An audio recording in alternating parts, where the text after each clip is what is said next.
দেখুন, খুব আশ্চর্যজনকভাবে মানুষের দ্বারা নিদানে লুটেরা তৃণমূলের এই পরাজয়ের পর যারা তৃণমূলের এই লুটকে ডিরেক্টলি এবং ইনডিরেক্টলি সাহায্য করে গেছেন বা নীরবতা নিয়ে এটাকে সম্মতি দিয়ে গেছেন, তারা হঠাৎ অনেকগুলো কথা বলছেন।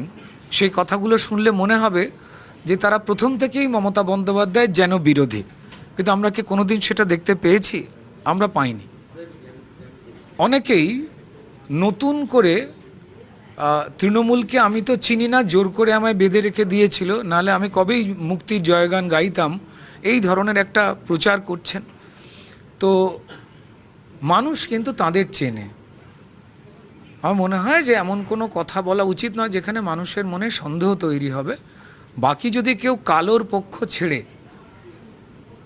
যা সবার জন্য নিরপেক্ষ ওই আলোর পক্ষে আসতে চান, তার জন্য শুভেচ্ছা রইল।